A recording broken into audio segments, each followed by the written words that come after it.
جب خواجہ غریب نواز ہندوستان آئے تو چاروں طرف کفر ہی کفر تھا، چاروں طرف ظلمت ہی ظلمت تھی، اندھیرا ہی اندھیرا تھا۔ خواجہ غریب نواز نے آ کر اس کفر اور اس ظلمت کو چھانٹا۔ اس وقت کا جو ہندوستان کا بادشاہ تھا اس کا نام تھا پرتھوی راج چوہان۔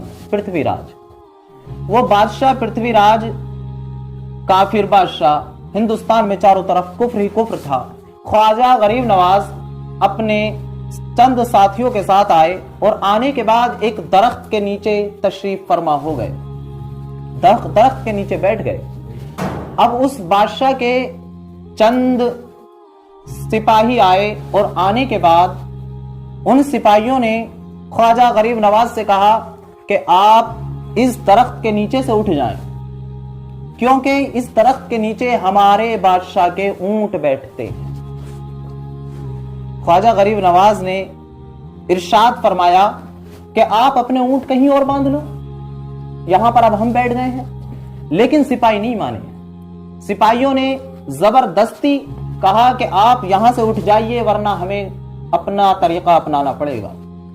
الغرض المختصر، خواجہ غریب نواز اپنے ساتھیوں کو لے کر وہاں سے اٹھے اور انا ساگر کے قریب جا کر پڑاؤ ڈال دیا اور ارشاد فرمایا، لو اب اس درخت کے نیچے تمہارے بادشاہ کے اونٹ ہی بیٹھیں گے۔ پھر بادشاہ کے اونٹ بیٹھا دیے گئے۔ اب اگلا دن جب ہوا اونٹوں کو اٹھانے کا تو بادشاہ کے سپاہی آئے اور اونٹوں کو اٹھانے کی کوشش کرتے ہیں، لیکن ہر چند انہیں مارا بھی لیکن اونٹ نہیں اٹھتے ہیں۔ کافی کوشش کی لیکن بادشاہ کے وہ اونٹ اٹھے ہی نہیں۔ آخرکار جب بادشاہ کی بارگاہ میں وہ سپاہی پہنچے اور یہ بات کہی تو بادشاہ نے کہا کہ واقعی ہو یا نہ ہو، یہ اسی اللہ والے کی بات ہے۔ جب اس اللہ والے نے کہہ دیا تھا کہ اب یہاں بادشاہ کے اونٹ ہی بیٹھیں گے تو یہ یہاں پر بیٹھے ہی رہیں گے جب تک وہ انہیں اٹھنے کے لیے نہ کہیں گے۔ سپاہیوں سے کہا جلدی جاؤ، ان سے معافی مانگو، جب وہ کہیں گے تبھی یہاں سے اونٹ اٹھیں گے۔ تو سب کے سب سپاہی حضرت خواجہ غریب نواز کی بارگاہ میں گئے، ان سے معافی مانگی، تب خواجہ غریب نواز نے حکم دیا، تب وہ اونٹ اٹھے وہاں سے۔ خواجہ خواجگان حضور خواجہ غریب نواز نے انا ساگر کے قریب اپنا پڑاؤ ڈال دیا تھا۔ انا ساگر ایک سمندر ہے۔ جب بادشاہ نے دیکھا کہ انہوں نے انا ساگر کے قریب پڑاؤ ڈال دیا ہے اور لوگ مسلمان ہوتے چلے جا رہے ہیں، کلمہ پڑھ رہے ہیں اور دین میں شریک ہو رہے ہیں، تو بادشاہ نے حسد کے بطور اس انا ساگر کے چاروں طرف اپنے سپاہی لگا دیے اور کہا کہ انہیں پانی نہ لینے دیا جائے، پانی نہیں ملے گا تو خود ہی چھوڑ چھاڑ کر چلے جائیں گے۔ اب جب سپاہی وہاں پر لگ گئے تو خواجہ غریب نواز کے چند مرید اس انا ساگر سے پانی لینے کے لیے گئے، لیکن سپاہیوں نے انہیں دھکا دے کر پیچھے بھیج دیا اور بھگا دیا، کہا یہاں سے تم پانی نہیں لے سکتے۔ بادشاہ نے پرتھوی راج نے منع کیا ہے۔ اللہ اکبر۔ تو وہ لوگ، وہ مرید خواجہ غریب نواز کی بارگاہ میں واپس آ گئے اور سارا ماجرا بتا دیا کہ اس طرح بادشاہ نے انا ساگر کے چاروں طرف سپاہی لگا دیے ہیں، اب وہ ہمیں پانی لینے سے منع کر رہے ہیں۔ جب خواجہ غریب نواز نے اتنی بات سنی تو خواجہ غریب نواز نے ارشاد فرمایا، اچھا، ایک کوزہ لیا، پیالہ لیا اور اپنے ایک مرید کو دیا اور کہا اسے لے کر کے جاؤ اور انا ساگر کے پاس کھڑے ہو کر کہہ دینا کہ اے پانی، تجھے معین الدین نے بلایا ہے۔ اب وہ مرید اس پیالے کو، اس کوزے کو لے کر گئے اور ساگر کے قریب کھڑے ہو کر کہا کہ اے پانی، تجھے خواجہ غریب نواز معین الدین نے بلایا ہے۔ اتنا سننا تھا کہ سمندر کا سارا پانی سمٹ کر اس کانسے میں آ گیا۔ سبحان اللہ۔ اور نہ صرف سمندر کا بلکہ گھروں میں جن کے کنویں تھے، کنویں میں جو پانی تھا وہ بھی اس کانسے کے اندر آ گیا، گھڑوں میں جو پانی رکھا تھا وہ بھی اس کانسے کے اندر آ گیا، اور جانوروں کے تھنوں میں جو دودھ تھا وہ بھی خشک ہو گیا، ماؤں کی چھاتیوں سے بھی دودھ خشک ہو گیا۔ یہ خواجہ غریب نواز کی کرامت ہے۔ اس کے بعد جب لوگ پانی سے بے حال ہوئے، پانی کو ترسنے لگے، پانی کی بوند بوند کو تڑپنے لگے، بچے بھوکے بلبلانے لگے، جانور پیاس سے مرنے لگے، تو اب بادشاہ نے کہا کہ ایسے کام نہیں چلے گا، انہوں نے تو سارا پانی ہی اپنے ایک کانسے میں لے لیا ہے۔ پھر بادشاہ نے خواجہ غریب نواز سے معافی مانگی تو خواجہ غریب نواز کو رحم آ گیا اور خواجہ غریب نواز نے پھر وہی پیالہ لیا، اپنے مریدوں کو دیا اور کہا جاؤ اور انا ساگر کے اسی جھیل کے اندر جا کر اسے اونڈیل دو۔